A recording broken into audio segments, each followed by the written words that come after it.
Hello, I'm Chuck Benoit. Welcome to Restoring Our American Republic.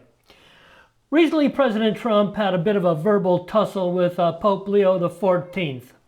I believe it's important to acknowledge who threw the first punch, so to speak, and it wasn't President Trump.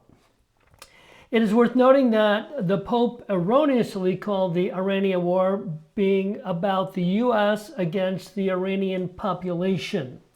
That is a blatant mischaracterization of the facts. President Trump is clearly for the Iranian people. The war is against Muslim extremists who would be quite happy to wipe out America, Israel, and the Catholic Church, for that matter. But this mischaracterization allows the Pope to speak in moral terms as it relates to these Iranian citizens. And if it wasn't for his tone deafness, he could hear these very people pleading with President Trump to keep bombing and not to negotiate for peace. See, the only option good people have when confronting evil is to eliminate it. Bowing in a false humility to evil is, in fact, evil. And remember, the first group of people who God throws into the lake of fire are not warmongers. They're not sexual deviants or even murderers. They're cowards. Those who won't stand up against evil, in my humble opinion, could easily be called cowards. There's a difference between why law enforcement carries a gun and why the criminal carries one. God confronts evil with strength. He doesn't extend the right hand of fellowship. I would encourage Pope Leo to take a closer look at how Jesus intends to return and deal with his enemies and act accordingly. With that, good morning, Mike Levine. Good morning, Chuck. It's amazing that you have to straighten out the Pope. Yeah, well, That is the yeah. crazy world we're living in, right? Yeah, okay, there you go. Chuck, well, Sometimes it's Chuck, I trust you to do that. sometimes it's perspective. You get the wrong focus, and everything else is skewed. This isn't a war against the citizenry of Iran. We're dealing with a cult, a death cult that has nothing to do with the Iranian citizenry. Chuck, I would love to understand the tentacles that reach into these institutions to make these leaders do and say the things that they say, Chuck. And I really want to put more emphasis on what I just said, because what I said wasn't really that impactful. It didn't have a lot of punch to it. But I would really love to see the tentacles and know what these people get in return for their outlandish, ridiculous points of view, Chuck. Well, I believe it's a self-righteousness, actually, Mike. It's That's really, really scary. well, I'd it's rather really, it be money, power, right? yeah. How hard Decadent is it? lifestyles, like our friend Mr. Swalwell, right?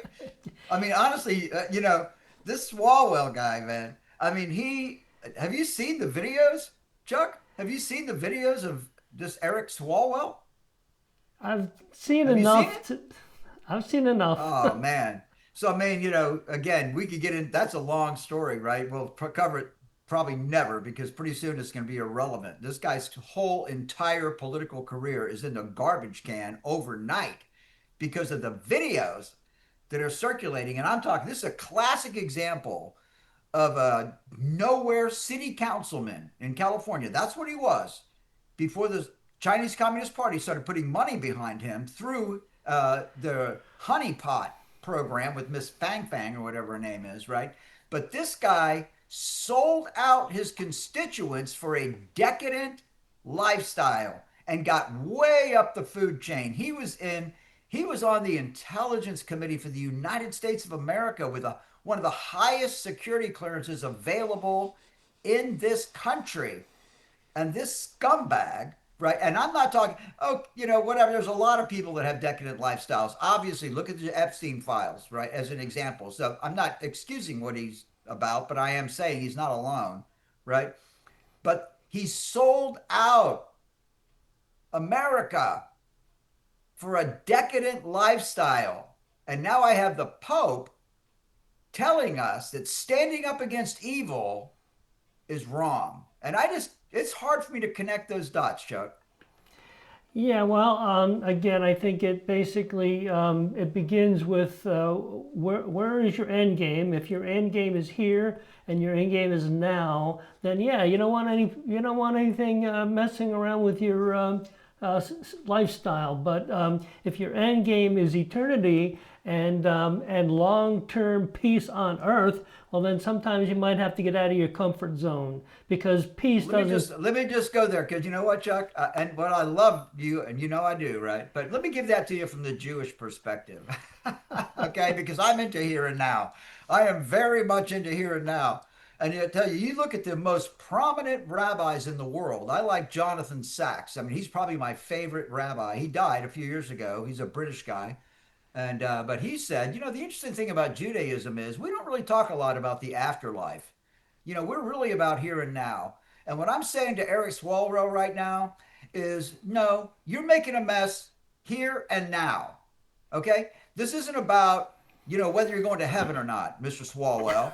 This is about what is the impact on your wife and kids? What is the impact on your grandchildren, great grandchildren, generations that you will never know? That's the mess you're making. It's not about whether you're going to heaven or not. It's in the here and now, Chuck. And that's what Well, I'm going to leave it at that. yeah, Okay, because I don't want to drill too deep into yeah. this. Well, you right? jumped in a little. You But I jumped in think a little ahead of me. I said eternity and the future. okay. No, the future right And here. again, I'm not disagreeing with you, Chuck. I'm Okay, just well, highlighting the other side of the story, which is to me the meat and potatoes. well, let me throw a little something in there. For all those people who have any idea of what the Bible says or no idea. It's important to note that all of the promises that God gave the Jews were for here and now. And that's why it's so important for the Jew for here and now, because that's where their promises are located, right here on the earth. But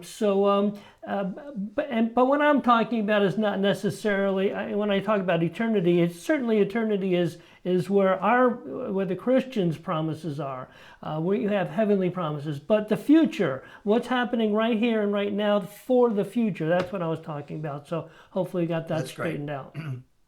Well, I just want to tell you something, Chuck, and I know we have limited amount of time. Maybe we should save it for another day, but I'm telling you right now that I was driven to Judaism because of the here and now. I find that it's my responsibility to do everything I can to straighten out this train wreck that humanity has created in the here and now for my kids and grandkids and my posterity. And people who talk about the here and now, they in my camp, okay? Because I want to do this now. Well, there we go. There we go. And we could do a whole show on on this. Easily. But let's go We ahead. can We do it did have right now. we did have a bit of a topic to discuss today, and we are asking the question: what do influencers need to be effective earning votes in the 2026 midterm election? And before we get started, why don't you define what you mean by influencers? Influencer is anybody who wants to have an impact on the outcome of the election. Okay, so that happens a lot of different ways. Every grassroots person who shows up at any grassroots meeting is an influencer. They're coming to do something, to learn, if nothing more. And then, of course, the thing, let me just connect that dot real quick. And my guitar lessons, right? The guitar teachers tell you that your performance is going to be what you practice. What you practice, it becomes your product. So when people go to political meetings, they're there to learn so they can practice.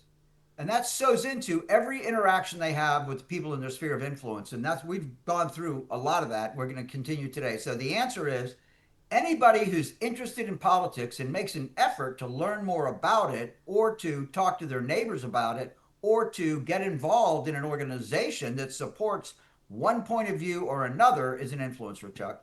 There we go. And so we're talking about influencers in relation to this upcoming midterm election. And you have a few ideas here that you'd like to present as to what we might need. And the first thing you say that we need a platform. Now, a platform kind of tells me that you're talking to someone running for office, but are you saying that influencers should also know what it is they're really looking for? That's exactly what I'm saying. If you don't know what you want, if you don't know which direction you'd like for your government to go, whether it's your city, your county, your state, or your nation, how in the world can you select a candidate? How can you know which candidate is going to be best for you? And that's another whole topic, Chuck. But at the end of the day, if it's like going on a trip without a destination. What do you want out of this, right? So every influencer, every American citizen, as far as I'm concerned, should have an opinion, should know what they want, right? And that's why for me, it's very easy to break it down to the nuts and bolts. People have to have groceries, they have to have housing, they have to have utilities, they have to have transportation. I mean, that's for good objectives. If you can make those utilities affordable, then you're going to move the country and the state in the right direction. So, and there are other things, right? People all have their um, priorities. I don't need to get into the litany of priorities, right? We've had so many things to fight over the last several years, right? That it's a big list, and I'm wasting time talking about it right now. But so yeah, I'm saying to you that every single citizen of this country should know what their legislative priorities are, and they need to write them down. I would put them in a palm card and carry them in your pocket, Chuck. Yeah, now you say the influencer, those of us who want to be effective as we go out there and root for or stand behind a particular politician Or out there. against, But the or against. politician should also have their ideas written down. They should have their own palm card, and shouldn't we be able to look at both of those pieces of paper, so to speak, and determine whether or not we're really a step behind somebody who's behind us? Chuck, politicians come up with their platforms off of polling, Chuck. And that's just the way it is. Most politicians complete whatever they say they're for or against or whatever. It's just propaganda. They get their talking points off of polling. They want to win an election. That's it. How do I know that? Oh, I worked with the national campaign team. That's what they advised me. But of course, I am not your typical politician, okay? Because my mother taught me not to follow in the mainstream. Just because everybody else is doing it doesn't make it right. And you know me well enough to know that I'm not somebody who easily subordinates, right? So I'm telling you that politicians get their talking points off of polling. So for example, look at the hot issues that are going on in the country or your state or your community, right? And if you have people that's all they're talking about, like for example, when I ran in 2024, Chuck, nobody was talking about the devastating effects of the Live Local Act, but I was. Yeah, except I was gonna say, except you, Mike. Exactly. So that's my point. And that today, in hindsight, almost everybody agrees that the Live Local Act is horrible legislation, probably one of the worst packages of legislation in our history. But I was talking about it, and actually, I should have been talking about it in 2022 before it passed. But to be honest with you, it was kind of shoved down the pipeline in a way that we weren't prepared to address it in 2023. So anyway, my point to you is that politicians, if you're looking at a politician's palm card, you're looking at the politician's polling. not the politician at all. Like, for example, in the gubernatorial race, Chuck, I would highly recommend that voters take a look and see, we should maybe do it, Chuck. What exactly did these candidates stand for when they were in other offices? Now, keep in mind, you got people running and for the governor's slot, for example, who've never held public office. And, you can say Rick Scott became elected governor. He never held public office before. Donald Trump became the president of the United States, and he had never held public office before. But those people who have a track record.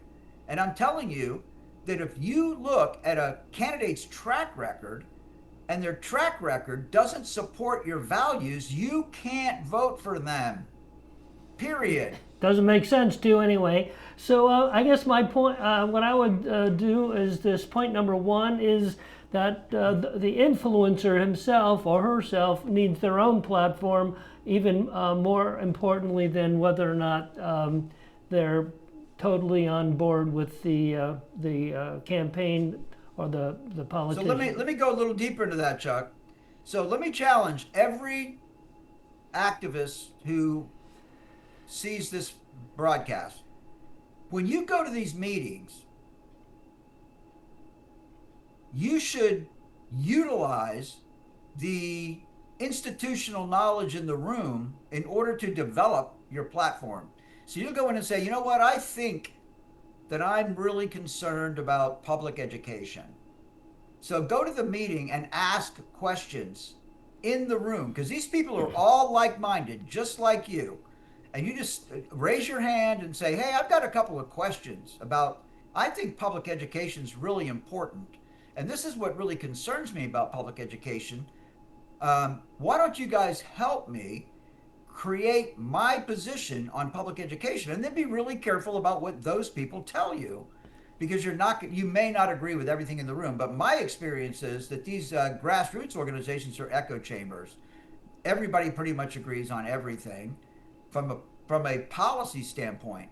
Where they deviate is about who they're going to support for public office, not what the policies are. And of course, the candidates always betray the base. They always betray the base and serve public interest after they're elected, Chuck. And that's been the story of my 2026 is just working with these grassroots organizations who claim to be one thing and then support candidates that they know are going to betray them. And that's happening right now as we speak in this midterm election cycle, Chuck. Well, we bogged down on point number one, but let's move along to point number two, and that is that influence must clearly define the target audience. Now, are you talking about target audience? That tells me you're dealing with the candidate there, but are you saying? No. Go ahead. What's the your target point? audience is the voter. Which votes are you trying to influence, right? So this goes back to the precinct committee man, precinct committee woman's concept, right?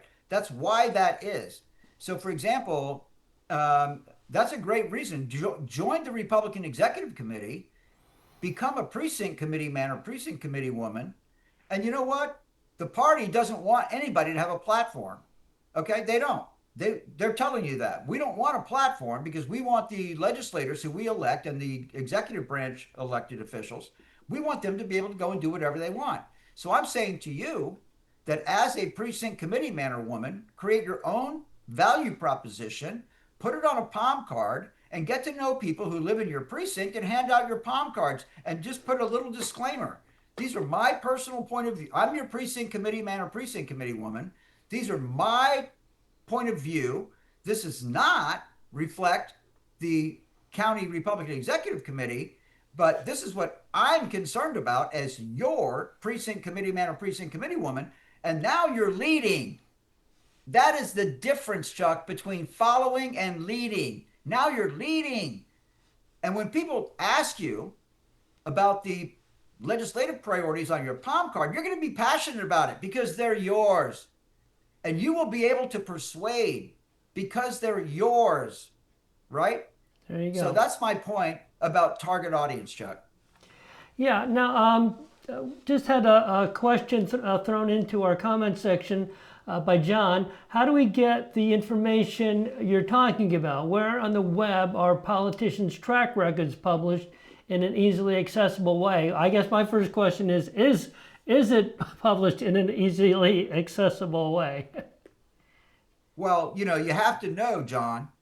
Thank you for the question, by the way, that all of their voting records is on their website. So go to the Florida, if you're in Florida, right? You go to floridahouse.gov, you go to Florida Senate, right? And look it up, and you can just search up the legislator, any legislator in the state of Florida, and you can see, what bills they've sponsored, what bills they've co-sponsored, what committees they're on, how they voted in committee on every single bill. And the United States Congress is the same way, John. You can look up everything about it's all made public, but it's not necessarily in your typical social media platform. Okay, that's not where you're going to find that. You need to go directly to, and that's why, John, I also am a huge advocate of source documents. Like, for example, I was prepping, I was avoiding actually logging on to this call with Chuck this morning, and I was watching a press conference from the Department of War. Well, if you want to know what's going on in Iran, watch the press conferences as they come out, because that's where you're going to go to the heart of the matter. The people that are creating this policy and executing on policy, that is the source of the information. So what they say is true. It is the American point of view on Iran, for example. And the WhiteHouse.gov also has they have all their press releases there, all of their press conferences and stuff like that. They're recorded there. That's where you get the root of the information. So the idea, if you want to know how to know what is the track record and history of an elected official, go to the chamber where they serve and look at their actual voting record. And depending on how ambitious you are, you can read the bills and see how they voted on them. And I'm going to turn this back over to Chuck. Yeah, so at some point or another, those of us who are a little more active may begin to work with a candidate or a party, and there are things called campaign management apps, and who's supposed to provide that? Is the Republican Party supposed to do that, or is explain to us? Where do you get these apps, and how do you use them to determine what your day is going to be? Chuck, I'm going to just take the opportunity here. This is the big challenge that we all have. I mean, Chuck, you and I go through this every single day. We talk about it all the time. We have this, they call it a live. That's what these are called. They're called lives, right? So we have this live stream that gets recorded. And then we say to ourselves, how much money are we going to put into this, right? And this doesn't make money for us. It costs us money, to do this, time and money. So the campaign apps are the same thing. When you get all the REC members, all of the members of these various different grassroots organizations, they need that app. When they meet someone, they need to be able to look it up and find out, what is your party affiliation? How long, have you changed parties in your voting history? How many elections have you voted in? Did you vote in primaries? And those campaign apps provide all of that information. But isn't it astounding that that the Republican Party in Florida has raised more money than ever? And even our local Republican Executive Committee is sitting on mountains of cash because these politicians leverage their relationship with special interests, and those special interests are donating. They're raising record amounts of money, but they don't give their members a campaign app. What is that about? That campaign app is so critical to the precinct committee man, precinct committee woman's success, yet the party that is flush with cash does not give their precinct committee men and women the basic fundamental tool they need to be effective, Chuck. So that's a great question. And then the precinct committee man and precinct committee woman are saying, well, if I buy it on my own, it's going to be expensive and it doesn't really contribute to my quality of life or anything. So I'm going to wait until somebody else does it, and somebody else never does it because we've been doing this for hundreds of years, and we've had campaign apps for a long time, but yet the the parent organization, no matter it's the REC or your local grassroots organization, nobody empowers their members with a campaign app. That's just a lack of priority. That means that their priority is not to create powerful precinct committee men and precinct committee women. They want to retain power by keeping their precinct committee men and precinct committee women weak. Yeah, so yeah, we obviously have a primary time before a primary election before the main election, and what seems odd to me is the duplicity that we get in the idea that we're not allowed to influence the voting public for one Republican versus another Republican.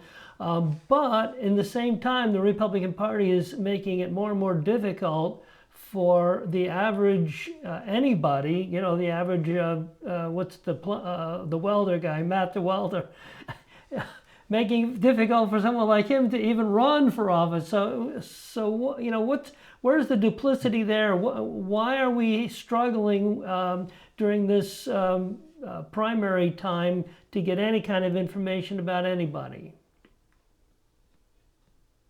Chuck, I'm going to tee off on that too. Okay. Honestly and truly, if I'm just going to do a hypothetical for you. What if Mike Levine was the chairman of the Republican Party of Florida? Oh,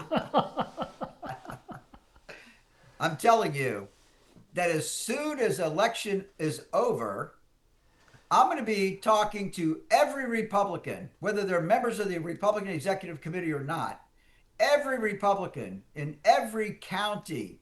And I'm going to say, come on in here. Tell us your stuff. Who are you? What are you about? What do you believe? What don't you believe? And we start debating once a week. We have debates once a week, every week, looking for the best and strongest candidates. And believe me, that will filter out the weak, okay? And people you would have never suspected would rise to the top in those debates. And there you will find the strongest candidates. But of course, that's not the way the political parties work. The political parties already know who they want in charge. Hey, I'm a guy that owns 1,000 acres in Lake County, Florida, and I own some retail real estate, and I own some businesses, and I own some manufacturing facilities and stuff, and I have certain interests that I want to protect in Tallahassee. So I want to get my brother-in-law or my cousin elected to the Jordan brothers, classic example, right? David Jordan just shoved Mark Jordan into that property appraiser's job he knew absolutely nothing about, so that David Jordan could advance the interest of his family and himself and have another constitutional officer in his family influencing what happens politically in Lake County, Florida, right? And that is a classic example of the, wait for it, corruption that's going on and always has gone on. So I'm saying to you that if I was in charge, this is why David Jordan hates my guts, by the way, and his brother, who I've met him a couple of times, but whatever he is, I don't know what he is, to be honest. But this is why they don't like me, Chuck, because they know that there are strong people in the county who can stand in front of a microphone and make a case, a legitimate case that actually improves the quality of life for median household income families. And that's the last thing that they want. And go to the Department of Motor Vehicles, Chuck, and sit in the waiting room while you're waiting for service and watch what's on the TV screen. They are campaigning for their minions every day, all day, every day by the commercials that are scrolling on those TV screens in the DMV. And you know what? I find that to be reprehensible misuse of power, Chuck. yes. So as we're closing things down, we're We're concerned closing, about. Chuck? We're just getting started, Chuck. I know. It's not over. Yeah, one of these days we'll probably change our format to maybe like a 45-minute presentation. We just start getting going, and 30 minutes is pretty much up. We're also concerned about having a list of personal legislative priorities that's finite and a target audience that is finite. And in the case of primaries, we want to be talking to people who normally vote in a primary, and that's information that's available on these apps that we get. So with that in mind, Mike, why don't you give us a closing comment? Ladies and gentlemen, every single American citizen should be a leader. Every single American citizen should have an opinion and back up their opinion with facts and knowledge and wisdom and understanding, and create a point of view. Document your point of view. Every single citizen in this country, when we individually take responsibility, this is what America's about. America's about taking responsibility for all of our condition in our lives, and then advocating for things that we believe in, that we think is good for our country. And that is where America can never be defeated. That is the American mindset, the concept that was created in the Constitution of this great country. And when every single American fights for their family, this is the nuclear family concept as well, then all families will be strong. So my point is, every single citizen has to be the leader of their family, and then the leader of their community, and then maybe the leader of their state, and maybe the leader of their country. But every single American has the ability to be a strong leader, and I would encourage all American citizens to exercise your right to lead. Chuck. Well, thank you, Mike Levine, and thank you all again for tuning into our twice weekly live stream. Please follow us on Facebook and X at RestoreOurRep76, or check us out on YouTube at Restoring Our American Republic. Please like and share the program. And remember, if you are unwilling to govern yourself, you will be governed by tyrants. Until next time, God bless you, God bless President Donald J. Trump, and God bless America.